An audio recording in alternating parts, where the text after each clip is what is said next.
Assalamu alaikum wa rahmatullahi wa barakatuh. Hörmәтле тамашачыларыбыз, Хозур ТВ телеканалында хәерле сәгатьтә үз эшен башлый. Сезнең белән мин Резида Саляхова. Бүген студиябызда кунакта Россия Ислам институты профессоры, тарих фәннәре докторы Фәйзелхак Габдулхакович Ислаев. Ассаламу алейкум, Фәйзелхак абый. Ассаламу алейкум. Хуш килдегез. Аллаға шүкір. Рәхмәт. Тапшыруыбызны инде иң беренче сорау белән башлыйсым килә. Бу инде иң гади, иң еш бирелә торган сорау булыр. Ни өчен тарих дөньясын сайладыгыз? Дөресен генә әйтергә кирәк, мин тарихны ничек сайлаганны үзем дә белмим. Кечкенәдән хыялландыгызмы, кызыксынып үстегезме тарих белән? Юк. Юк, мин әлбәттә китап күп укыдым, тарих китапларын бик кызыгып укыдым инде. Үземне алда тарихчы булырмын дип мин хәзерләнмәдем. Ул авылда бит, без авыл балалары. Шуңа күрә дәрме минем әти әйтә торганы, улым, син я укытучы булырсың, я врач булырсың дип әйтә иде. Ну, предметын әйтмәй инде, кайсы предмет буенча. Әйе. Кызганыч, менә мин унны укып бетергән җылны әтием үлеп китте. Моңа кадәр 10 ел элек әни үлгән иде. Шуңа күрә без кичкенә балалар белән, үгәй әни белән бергә калдык. Мин иң зуры. Уку турында уйлап булмый. Әйе, тормыш көтәргә кирәк. Әйе, тормыш алып бара кирәк. Миннән кечерәк ике малай. Әни дә олы кеше инде 60-тан узганрак. Шуңа күрә мин укый алмыйм, миңа эшләргә кирәк, гаиләне карарга кирәк. Алланың рәхмәте, мине мәктәпкә лаборант итеп чакырдылар. Мин шулай мәктәпкә эшкә килдем. Әйе. Мин уйлыйм инде, менә бу беренче адым тарихчы булуга. Икенче адым шунда булды, директор миңа бераз эшләгәч әйтте инде. Сиңа заочно укырга кирәк. Керергә. Әйе. Әгәр укырга керсәң, мин сиңа сәгатьләрдә бирәм. Укытучы булырсың. Минем Ләкин нинди фән сорау? Әти әйткән сүзләр тормышка аша башлады, сыман булып килә инде. Бер ел эшләгәннән соң мин чынлап торып язып җибәрдем Пермь университетына, тарих факультетына, заочно укырга керергә. Читтән торып. Соң ни өчен тарих? Шул вакытта ни өчен тарих факультетын сайладыгыз? Менә ул Бәлки тарих укытучысы бик көчле булгандыр сездә. Башка фәннәргә караганда. Ул тарих укытучысы бик авторитетлы, безнең әзрәк туганнар да була иде ул. Мәктәп директоры иде, сугышны үткән кеше. Ул мине теге җәмгыять эшләрендә катнаштырырга тырышты инде. Мин анда пионер буенча, комсомол буенча да активист булып йөргән кеше инде. Бәлки ул да тарткандыр инде, мин анысын әйтә алмыйм. Һәр хәлдә менә заявление язып җибәрдем. Заявление язгач бит инде авылда җәй көне эш. Муеннан пишән чабабыз, мин пишән чабам чалгы белән. Менә иртән торып, анда хатын-кызлар бригадасында без ике җегет пишән чаба идек алар белән. Бик каты. Шакырып кагазы килде. Экзамен тапшырырга. Мин чалгыны ташладым да киттем экзамен тапшырырга. Аннары нәрсә дип әйтим инде, экзаменга бардык инде, кызганыч, ул вакытта бит инде безнең татар кешесе урысча әллә ничә сөйләшә белмәй. Мин татар мәктәбен тәмамлаган, мин үзем Пермь төбәгеннән. Пермь ягында татар авылларында татарча 10 классны бетердек инде без, әйбәт кенә укып шунда. Мин шул белем белән бардым инде, тапшырырга бардым, тарихны тапшырам. Анда ике кыз утыра, яшьләр инде. Мин сорауларга җавап бирәм, сөйлим. Сөйли белмим бит инде, урысча.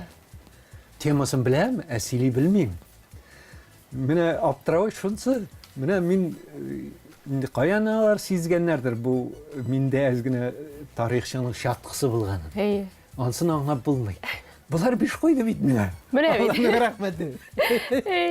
Биш койдылар. Шулай дип кирип китте. Сөенеп чыктым инде мин моннан. Аннары алда бит тагын экзамен. Сочинение. Әйе. Язам. Асы да русча. Урысча. Лев Толстой темасы бойынша «Война и мир».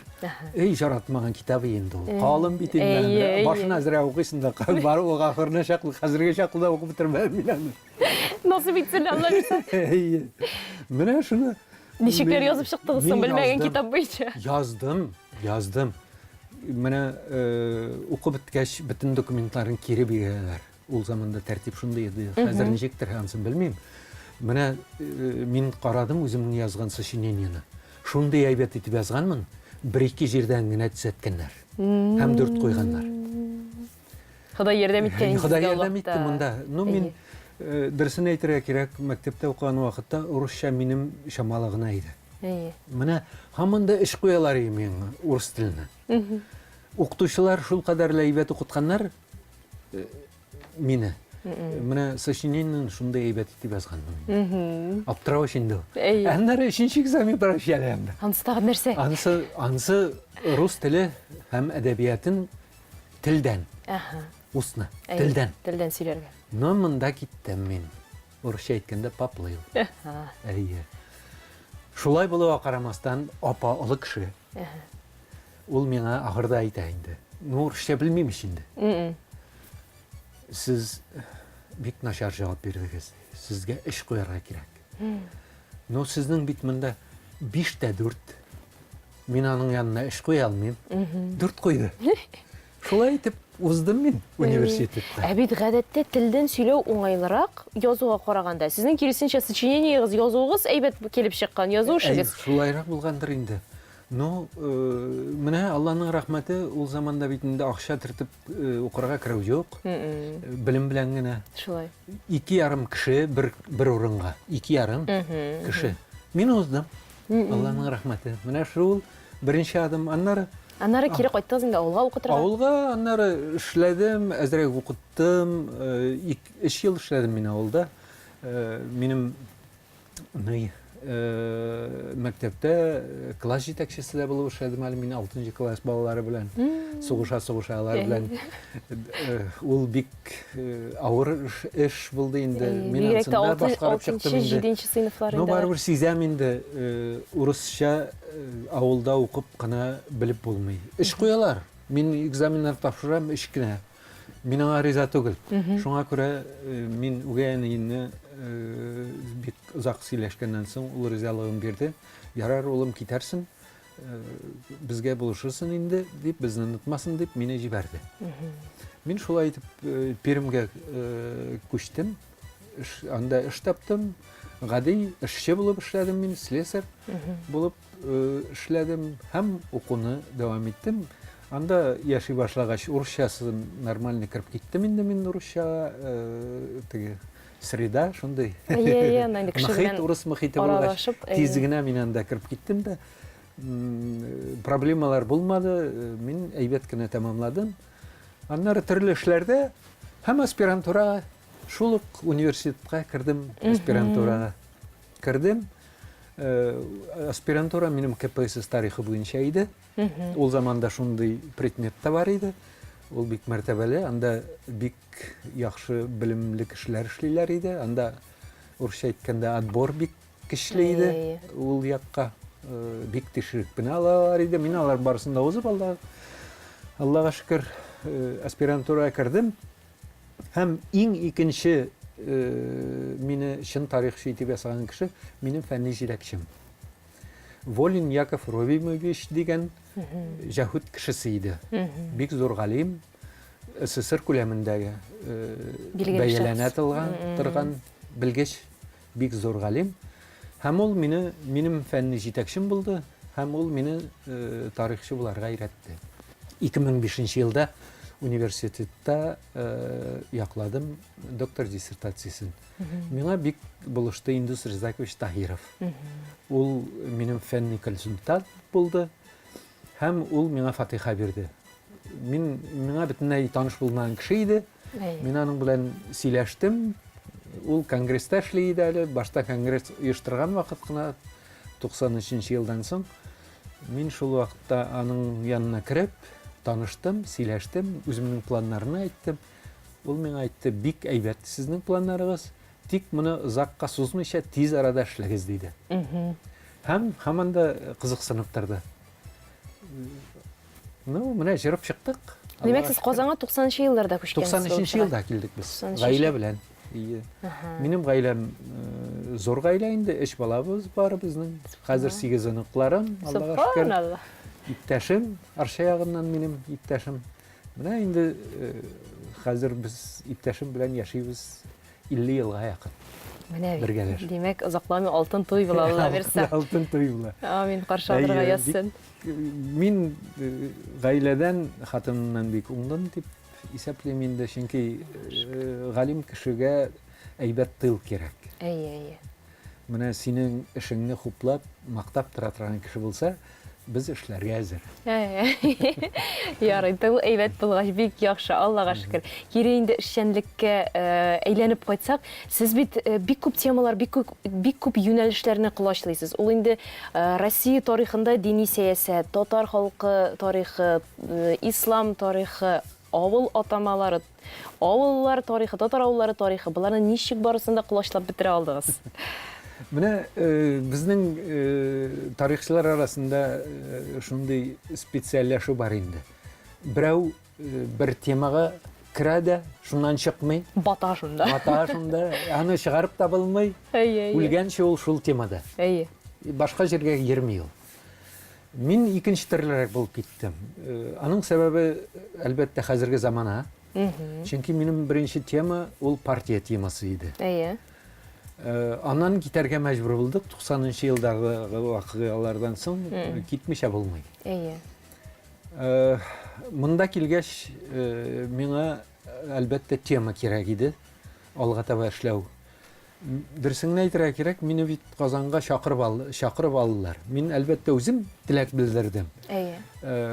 Менә 90-нчы елларда Иялидә төбәк тарихлар, татарлар яшәгән төбәкләрнең татар тарихын өйрәнү буенча зур эш башланган иде. Бик зур эш. Менә шул эшкә мин туры килеп киттем. Безнең якташыбыз бар, бәлки сез дә беләсез инде, Рәшит Җәгъфәров. Менә аның белән 93-нчы елда күрешеп сөйләштек. Анда Дамир Исхак та бар тарихчылардан. Мин аларны беренче күрүем, алар белән сөйләштем һәм мин әйтәм, эш тапсагыз, менә Казанга кайтырга исәп бар. Рәшит әйтә, ярдәм итәрбез, эзләп карыйм. Һәм бер атна да узмады, шалтырата бу миңа. Фәйзул хак, эш таптым мин сиңа, давай кил. Шулай итеп мин Иялигә килдем, тарих бүлегенә. Килдем.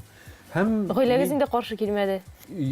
Ну, без как раз уйлана башлаган идек инде. 90-нчы елларда бит менә дөнья җимерлә, ил бетте, тормышлар авырланды, терәк кирәк инде.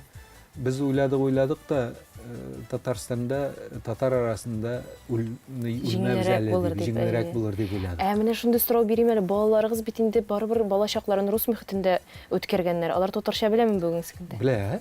Белә, нишле белмәсеннәр. Без бит Пермдә яшәгәндә, безнең мөхит барыбер татарча иде.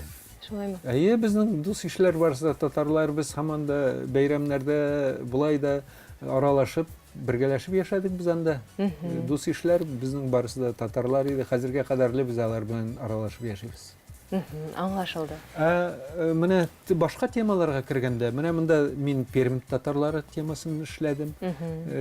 Партия тарихын эшләдем. Аннары мин анда кирип киттем, Пермь тарихын эшләгән вакытта, кул язмалар архивларда эзләгән вакытта, иске язмалар арасында шундый таныш булмаган, миңа таныш булмаган билгеләр. Мин уйлыйм, нәрсә икән бу? Аннар иптәшләр белән тарихчыларга әйтәм, менә шундый нәрсә күрәм, минендә нәрсә соң ул? Тамга бит бу диләр. Мин аны белмим дә әле, моңа кадәрле. Әйе. Менә тамгалар, шуннан кирип киттем, мин тамгалар белән кызыксынып, бик зур коллекция җыйдым мин, 5000 нәүгән коллекциям бар минем архивларда, төрле архивта, кайда тапсам, мин аны теркәп куям, минем шундый коллекциям бар. Һәм тамгалар буенча зур хезмәт эшлим мин. Аны эшләп бетмәдем.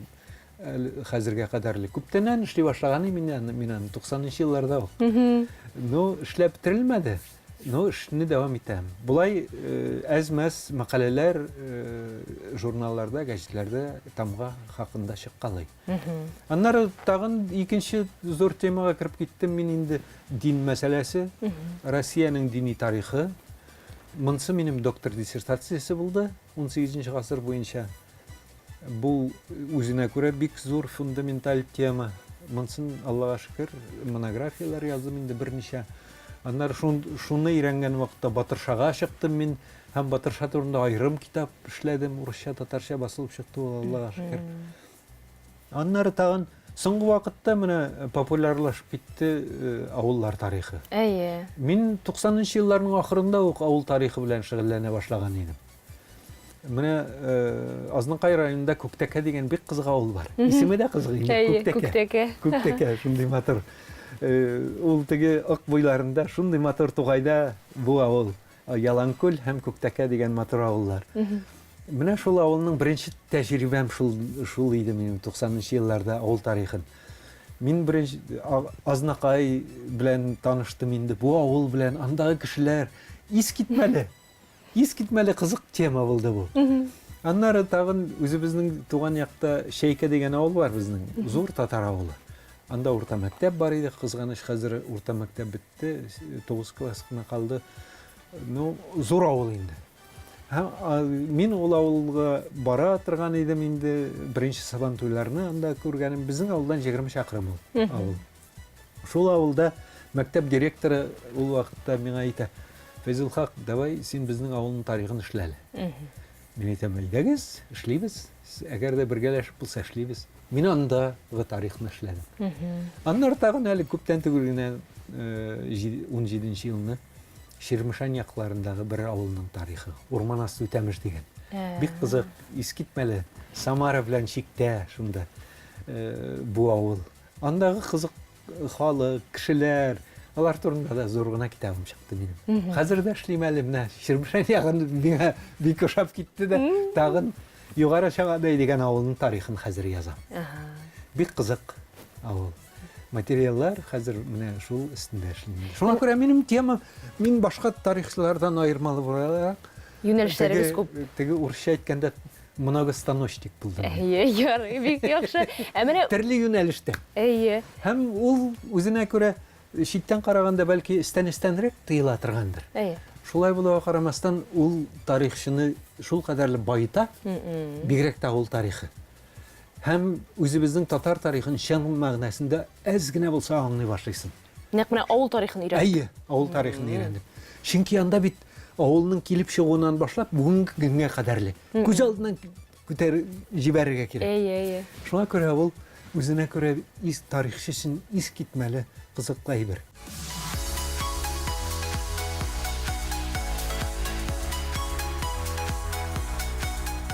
Үзегез дә әйттегез, бүгенгесе көндә гомуми тарихка караганда төбәк тарихы белән, авыл тарихы белән кызыксыну артты дип. Бу нәрсәгә бәйләсең? Мин уйлыйм инде безнең татар халкының менә гомумән тарихка карашыннан килә. Безнең халкыбыз борынгы заманнан башлап башка халыклар шикелле үк инде ул. Шулай булуга карамастан татарда тарихка караш бик көчле булган, бик борынгыдан. Кызыксыну зураймы? Кызыксыну, шуңа күрә риваятлар, җырлар, тарихи менә алар бик күп. Кызганыч дәүләтчелегебез югалгач, безнең әлбәттә официаль тарихыбыз юк. Шуңа күрә хәзерге заманда безгә мөмкинчелек туды. Һәм менә 90нчы елларда тарих институты, анда эшләгән кешеләр, аның нәтиҗәсе дә бик әйбәт бит. Менә 7 томлык, күп томлык татар тарихы эшләнде. Әйе. Аның авторлары чит илләрдән, дөньяда нинди генә галимнәр булмасын, аларны барысын да шунда җәлеп итеп ул китапны бастырып чыгардылар. Рәхмәт институтка. Алар мине онытмыйлар, мине дә чакырдылар. Мин дә әзрәк катнаштым анда, минем дә материалларым кергән. Шуңа күрә сөенәм дә, мактанам да. Шулай, тарихка кирип калу бит ул. Ул бит менә һәр томаның 1000 бит. Нинди зур хәзинә. Хәзинә бит бу. Мондый хәзинә белән күп халыклар мактана алмый. Идел буенда яшәгән. Безнең белән рәттән яшәгән халыклар да. Әле русларда әле менә яңа тарихларын эшләй алмыйлар, күп томлыкларын. Без эшләдек. Алланың рәхмәте. Бик шәп әйбер. Шуңа күрә бу икенче юнәлеш менә безнең бит профессионал тарихчылар күп түгел. Күп түгел. Тарих институты булса да, анда 70-80 кеше инде анда. Әйбәт тарихчылар 10 кеше инде. Ул битне җирдә шундай. Бездә дә шундай. Шуңа күрә тарихчылар анда бик оста профессионаллар алар күп түгел. Авыл тарихын үзешчәннәр эшли. Һәм аның өстенлеге дә шунда. Мин шуңа күрә аларга сөенәм. Алар үзләре тарихны ничек аңлый, шулай итеп яза. Һәм шулай булырга тиеш. Һәм аларны тикшереп, син дөрес әйтмәгән, язмагасын, монсы дөрес түгел, дигесе дөрес дип әйтеп, мин уйлыйм инде бик әйбәт түгел. Миңа менә тарих белән кызыксынганы белгәч, авыл тарихы ансында белгәч, миңа биргәлиләр. Мин тикшереп үз фикеремне әйтәм, кимчелекләрен дә күрсәтәм, мактыйм да. Булай мин нинди генә китап чыкса да сөенәм. Чөнки без чынлап торып тарихка кирип калганбыз, һәм язылган китап юкка чыкмый. Шулай. Ләкин бик үк дөреслеккә туры килеп бетмәсә, менә бу үзешчән тарихчының язган фактлары, бу дөрес китап булып чыгамыз. Юк, зыяны юк. Зыяны юк. Бүтән эштә дә булай инде ялгышлыклар. Бүтән эштә. Кеше булмый. Эшләмәгән кеше дә генә ялгышмый. Профессионал тарихчыларның ялгышлыклары зуррак та әле. Үзешчәннәргә караганда. Чөнки анда фундаменталь ялгышлыклар бар. Менә мисал өчен мин үземнең китабымны, монографияны, минем бит диссертацияны укыйлар. Таңкыйтылар мине. Һәм мин аңа сөенәм. Дөрес язганмын икән. Димәк, кызыксыну уята алгач, балалар кызыксына, таңкыйтлый, димәк дөрес язганмын. Димәк, сез тәнкыйтьне кабул итә беләсез. Белә. Ярар. Хәзер әйдәгез дин темасына күчик әле. Инкыйлабка кадәр дин бит инде ул халыкның бер аерылгысыз бер өлеше булып торган. Ләкин совет чорында динне тыйгач күпмедер дәрәҗәдә онытып торырга туры килгән. Бүгенге көндә халык кире дингә тартыламы, иманга? Ничек сезнең фикерегез? Мин уйлыйм, совет заманасында да яшеренеп дин тотучылар булган. Безнең бабайлар иманнан китмәгән. Мин шулай дип уйлыйм. Ул тыштан атеист булсак та, эчтән барыбер үзебезнең мөхиттән, мөселманлыктан безнең бабайлар да, әбиләр дә китмәгәннәрдер дип уйлыйм. Һәрхәлдә менә минем әти дә, әни дә намаз укыйлар иде. Кызганыч алар миңа өйрәтмәделәр. Менә шул әби бабайлар үзләре уксалар да, аларның балалары, совет чоры балалары барыбер күпмедер дәрәҗәдә динсез үскәннәр дикме? Менә без күрдек. Менә монда кызык әйберме? Менә мин үзем намаз укымый торган кеше инде. Мин җомга намазына барам, укыйм мин анда. Шуның белән минем динилегем биткән сыман. Әлегә, әйе. Менә минем улым миннән алданрак мәчеткә йөри башлады. Димәк, яшьләр арасында бигрәк тә ул менә үзенә күрә бик кызык бит инде. Без аны өйрәтмәдек тә, бер нәрсә дә әйтмәдек. Мин әзрәк борчыла да идем әле, артык мавып китмәсен дип. Ул заманда. Алланың рәхмәте нормаль. Шуңа күрә мин уйлыйм инде совет заманы әлбәттә безгә менә динебезне тотуга бигрәк тә муллаларны хәзерләү ягыннан бик начар тәэсир итте. Чөнки традиция югалды һәм яңа муллалар алар әлбәттә менә укымышлык ягыннан бигрәк тә элекке традицияләрне дәвам итү ягыннан менә элекке муллалардан аерылып тора. Уңа якка түгел дип уйлыйм. Ул вакытлыча, чөнки менә Аллаһка шөкер, хәзер бит мәдрәсәләр дә бар, менә безнең институт та бар. Хәзер академияда ачтылар инде. Шуңа күрә укырга теләгән кеше дини белемен үстерә ала. Һәм безнең яшьләрнең өстенлеге шунда, алар чит ил телләрен беләләр. Алар гарәп телен әйбәт белә. Мөмкинлекләр бар чит илдә укып кайтырга. Шуңа күрә алар бик өстенлек һәм мин алга таба карыйм инде ислам дөньясы үсү юлунан китмәскә тиеш дип. Иншалла шулай булсын. Сез ислам тарихын өйрәнгәндә, исламны өйрәнгәндә нинди чыганакларга аеруча басым ясыйсыз? Яраткан берәр чыганагыгыз бармы?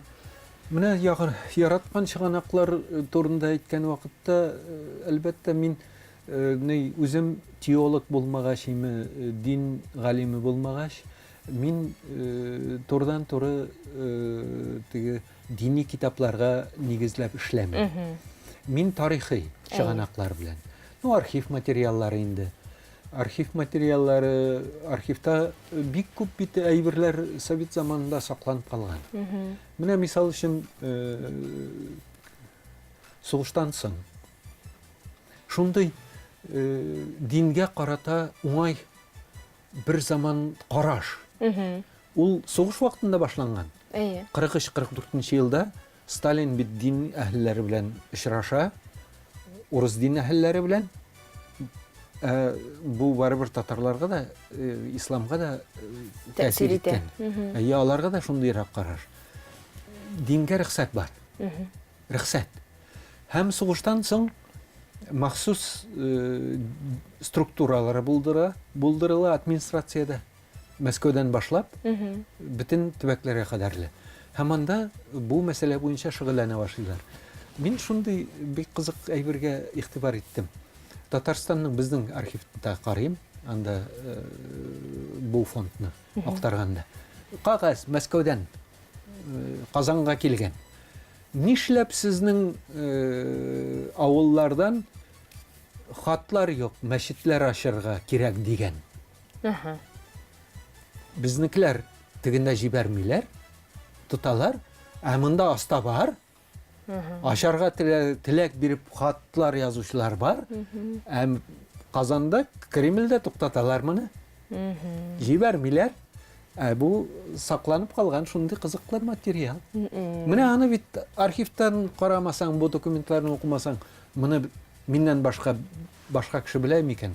Сезнең белән сөйләшеп бик кызык, Фәйзал Хагауи. Берничә мизгелдән дәвам итәрбез. Әлегә сәхифәбезгә тукталып алыйк әле.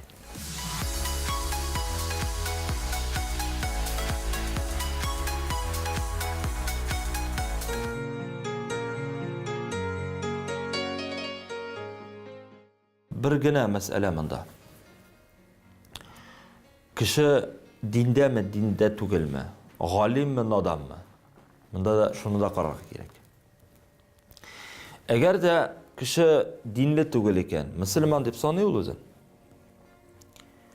Ama başka ibadet, başka din ehillerinin, başka din ibadethanelerine kirse, ol belki mükibben kitip aların dinin kabul ettiği ihtimali var mı?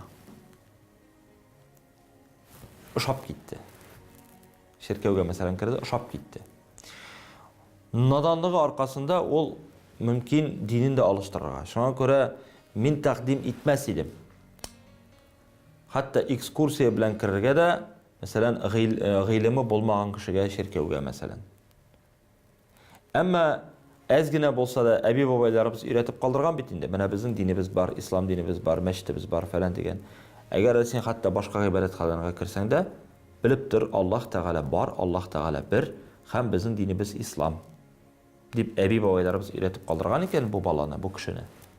Elbette anda kirip çıkarga, qarab çıkarga yarı. Ama namaz başqırıga, dua kılırga anda qatı rəvişdə teyla. Ama sırav namaz vakti ciddi. Neşerge. Bütün yerde okup bolmayı, şuşundağına rıxsat eteler. Ol vakitte Umar ibn Khattab radıyallahu anhu Yurisalim'a kirgeç, şirkevge de kirip çığa ol, ol gaylim iyesi. Ol bile koya kirgenin. Şirkev içinde namaz okumayı. Şirkevinin taşına çıkıp okuy, başka Müslümanlar da bula işlemesin deyip. Yani uramda okuy. Şatındağına, yarağırak biraz. Mene ol bizge bir misal korsete. Yani şirkev yanındağına uramda, şirkevin özüde değil, uramda namaz okurga yarı deyip. Ama işte namaz oku, dua kılu deyila bizge. Шуңа күрә хәерлерәк анда кірмәскә. Ерактан карап алсаң була, хәерлерәк кірмәскә, ләкин әлбәттә галим кеше булса, яки нинди бер мәсьәлә буенча, эш буенча киләләр икән, әлбәттә анда кирергә рөхсәт ителә һәм кирәк дип саныйм. Чөнки без бит инде дин-ара, милләт-ара татулыкны сакларга тырышабыз бит инде.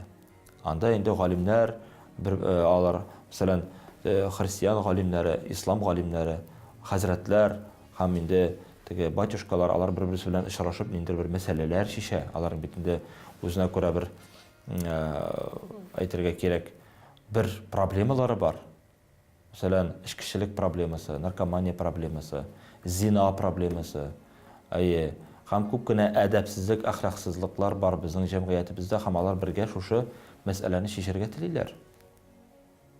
Әгәр дә шушындый максат белән кирсәң, ул әлбәттә ярый һәм кирәк дип әйтер идем. Һәм алар да безгә шулай ук киләләр, шулай ук мәчетләргә киреп, шундый зур мәсьәләләр шишелә. Алар да бит инде теләмиләр җәмгыятьнең бозылуын. Мөселманнар да, мәсәлән, христианнар да, башка дин әһелләре дә җәмгыятьтә тәртип булуын, һәм инде кешеләрнең, бигрәк тә балаларның әшәкелеккә кирип китмәүләрен телиләр. Һәм мәчетләр, һәм башка гыйбадәтханәләр, алар үзенә күрә бер шушы тәрбия бирә торган урын дип санала. Һәм инде алар шушы мәсьәләне шишергә дип җыелалар. Ул вакытта әлбәттә рөхсәт ителә.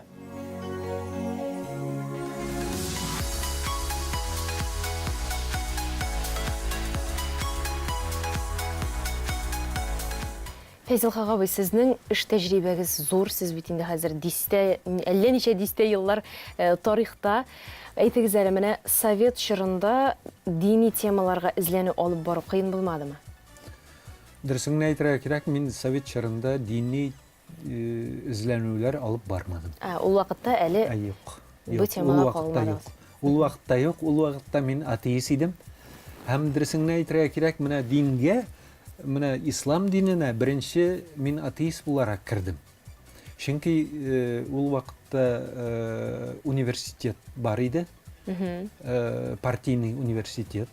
Анда 2 ел укый торган программасы, анда бик әйбәт шундый.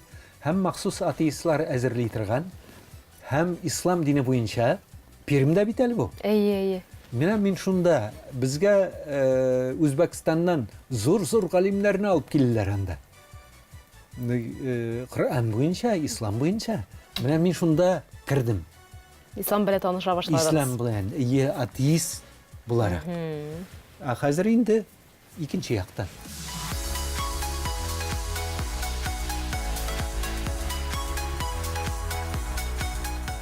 Хөрмәтле тамашачыларыбыз, Хызыр ТВ телеканалында хәерле сәгатьтә тапшыруы бара. Бүген бездә кунакта тарихчы Фәйзел Хагабый Ислаев, фән кешесенә дин нинди йогынты ясый, ул комачауламыймы фән кешесенә? Мин уйлыйм, бу бик уңай тәэсир итә кешегә. Нинди генә кеше булсаң, нинди генә һөнәр иясе булсаң да, мин уйлыйм, гомумән Аллаһ Тәгалә кыдрәтле кешене йөртә. Тормышта. Тик аны кайбер кеше сизмәй. Кайбер кеше ул йөртүчегә каршы да бара. Сизгән кешенең, менә йөртүченең йөрткәнен сизгән кеше тормышта уңышларга ирешә дип уйлыйм. Менә мин үземнең ялгышлыклардан читкә китеп, шушы яшькә кадәрле әйбәт кенә яшәүнең нәрсә дип әйтим, аның сәбәбе менә шул истән килгән кешене тыю дип уйлыйм. Димәк, сез һәр вакыт Аллаһ Тәгаләгә ышанып, ул җибәргән ниндидер знакларга игътибар итеп тормыш иттегез. Ул бәлки син аны үзең дә сизмисендер. Соңыннан уйлыйсың, нишләп шулай? Эшләде бу. Һәм ул сиңа теге яисә бу эшне, теге яисә бу юлны икенче кеше аша җиткерәдер. Ул менә юлны күрсәтүче бар. Нур күрсәтүче бар. Аны тыйып яшәргә кирәк. Ну, біз ұлығая башлагач кына сизәбездер аны. Яшьләргә моны сизү бәлки мөмкин дә түгелдер. Мин әйтә алмыйм анысын. Моны һәр кеше үзечә сизә торгандыр дип уйлыйм. Бу инде шәхси әйбер, шулай бит? Әйе. Фәйзил хагы, әйтегез әле, үзегез өчен нинди ачышны иң зурсы, иң әһәмиятлесе дияр идегез? Менә тарих ягына караганда иң зур ачышларымның берсе бу Пермь архивында безнең якның татарларының халык санын алу язмасын табу. Бу 1623-24 елгы язма. Һәм мин менә шуны табып, аны укыдым, әле аңа кадәрле мин укый белмидем, элекке язу белән язылганны. Аны укырга өйрәндем, укып чыктым. Һәм анда тамгалар салынган бит әлеге. Әлеге дә баягы тамгалар, минем яраткан. Тамгаларын куеп, мин аны гасырлар авызында бастырып чыгардым. Бу хезмәтемне, бу иң зур хезмәтләремнең берсе дип уйлыйм. Һәм ул да шулай ук истән әйтеп килгәндер дип уйлыйм. Икенчесе монсы Мәскәү архивында. Мәскәү архивында 1742 елда татар мәчетләрен җимерү турында указ чыккан. 42 елда 2 мәртәбә указ чыккан. Мәчетләрен җимерү турында. Һәм мин безнең тарихчылар арасында шундый фикер йөри иде. Указ чыгуын чыккан, тик аны җимермәгәннәр. Ул үтәлмәгән. Россиядә указ чыга, аны үтәмиләр. Һәм бу указында үтәмәгәннәр дип әйтүчеләр бар иде. Шуңа күрә мин эзләдем бу мине. Каян табарга бу документны? Менә Алланың рәхмәте, кеше ярдәм итте бит монда. Менә нидә анда минем мөфтияттә танышларым бар. Ул миңа алып килде кул язма. Фәйзил хак укып бир әле. Нәрсә язылган икән монда? Мин карадым да тиз генә мин әйтәм укый алмыйм. Менә кич буе укырмын да иртәгә алып килермен. Мин шулай итеп укыдым. Укысам бу җимерелгән мәчетләрнең исемлеге. Демәк, указ тормышка ашырылган. Бу кагазның арткы ягына язып куелган, каян алынган. Мин шул архивта эшлим, РГАДА дигән Российский государственный архив древних актов дип атала. Бу архивта 18-нче гасырга кадәрле документлар саклана. Анда бик күп документлар. Һәм шушы архивта бу документ кайда ятканын язылган. Мин иртә белән эшкә бардым, заказать иттем, миңа китереп бирделәр.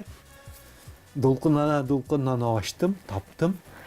Һәм 100дән артык битле документ. Менә 500дән артык татар мәчетен җимерелгән авылларның исемлеге монда.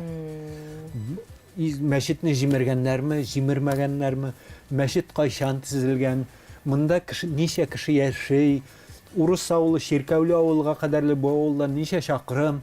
Менә шундый кызык бер документ бу. Менә шуны таптым мин. Зур ачыш минем өчен. Һәм шулай ук без аны бастырып чыгардык. Миңа ул документны алып кайтырга ярдәм итте Рашид Галлам дигән тарихчы. Арча ягыннан ул тарих институтында без аның белән күптәннән бергә эшләгән кеше инде, дустым ул минем. Ул да элекке язмаларны укый. Без аның белән бергәләшеп укыдык. Ул заманда әле аның компьютеры юк, минем компьютер бар, мин җыям, ул укып тора, мин җыеп торам. Шулай итеп әзерләдек тә без аны Гасырлар авызы журналында бастырып чыгардык. Бу бик кызыклы чыганак. 4 номерда басылып чыкты ул, чөнки зур күләм, 100дән артык бит. Кул язма. Менә бу зур ачыш дип уйлыйм. Монсы инде эшчәнлегегезгә карата, әмма тормыш фәлсәфәсенә караганда, бәлки. Тормыш фәлсәфә иң зур ачышым шул, менә Аллаһ Тәгалә безне минем иптәшем белән таныштырды. Сания белән. Менә монсы бик зур. Ул монан бу инде ачыш түгел, бу табыш, иң зур табыш. Юк, ачышы да, табышы да. Чөнки мин ачык күз белән күрмәсәм, табып булмаган булыр иде. Шулай. Һәм ул менә ялгышмау бит. Миннән генә түгел, минем иптәшемдә дә. Менә Аллаһка шөкер, без шулай бергәләшеп, әйтәм инде 50 елга якын бергә яшибез. Субханалла. Киләчәктә дә шулай тигезлектә Амин, шулай яшәгез, булсын. хөрмәттә, кадердә, Амин, шулай Алла булсын. бирсә. Бик зур рәхмәт сезгә барысы өчен дә бүген килгәнегез өчен. Ачышлар тагын алда көннәрегездә дә күп булсын әле, Алла бирсә, һәм шушы ачышлар киләчәк буынга кызыклы, файдалы мәгълүматлар булсын иде. Һәм тарих белән кызыксынучылар артып торсын, чөнки тарихын белмәгән халыкның киләчәге юк диләр. Рәхмәт сезгә, исән сау булыгыз, Фәйзел Хагабай. Сезгә бик зур рәхмәт. Исән сау. Хөрмәтле тамашачыларыбыз, шуның белән бүгенге чыгарылышыбыз да ахырына якынлашты. Сезнең белән мин Резидә Сәләхова һәм безнең кунагыбыз тарихчы Фәйзел Хак абый Ислаев булдылар. Сау булыгыз.